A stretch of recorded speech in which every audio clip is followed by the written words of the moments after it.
This is it. This is ShowBiz, folks, and tonight's show is especially for optimists. Are you all optimists? Good. You'll need to be tonight. What a show. What a time of the year. Spring. Spring is in the air, as Cyril Smith said when his mattress bust. What a beautiful day for going into a restaurant, taking a bowl of alphabet soup and having a few words with the chef. Oh, lady, tonight, I've got so much to give. You're going to get it, too. What a romantic day. What a romantic day for knocking on the bedroom door in a honeymoon hotel and saying, do you mind if we come in and wipe the condensation off the two-way mirror? Think optimism, folks. Think optimism. Be like the man who said, I can, and I will, and he did, and he got 6 months. Listen, think big. Think big. What is big? Is something that's bigger really better? I'll let you know when I take the bandages off.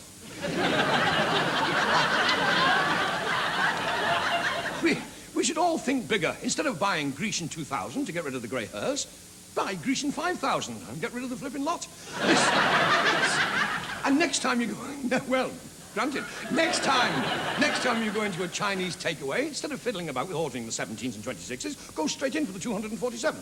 That's the curried elephant with the bean sprouts. You don't like bean sprouts? Well, all right, then order 100 weight of chips for the wife. And when he says we don't have a bag that big, say, well, I have, and she eats plenty of chips. Everything comes in different sizes. There's small, medium, and by Jove, Gladys, you don't get many of those in a quarter. Come to think of it, you don't get many of those in a bucket. Look on the bright side. Nothing is ever as bad as it seems. After all, I mean, the Titanic didn't catch fire, did it? Never be discouraged. When Beethoven had finished writing his 5th symphony, Fred said to him, he said, you won't like that, you know.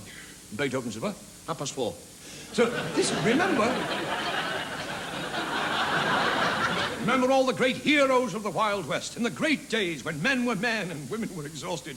They great heroes who would never give in. Stanley and Livingstone. You know the story. Livingstone got lost in the jungle, and Stanley went looking for him, didn't he? And he came upon him in a clearing, and he said, Dr. Livingstone, I presume. And Livingstone said, what? He said, I've just brought the news. You've just drawn a lucky number in the Reader's Digest drawer. What?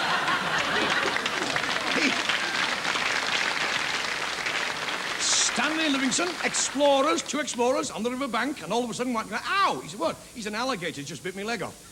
He said, which one? Oh, he said, I don't know. He said, all alligators look the same to me.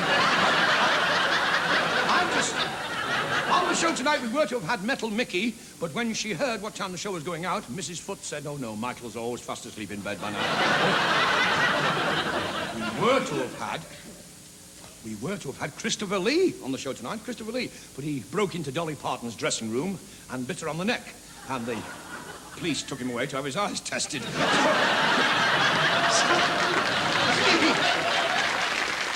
We have our star audience, and in our audience tonight, we have Lionel Shadbolt, a man of many parts, most of them made in Japan.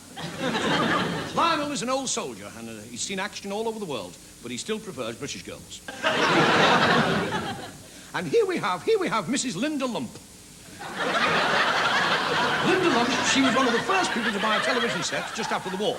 And when the detective van came round her house in 1981, she was one of the first to climb over the back fence and buy a license.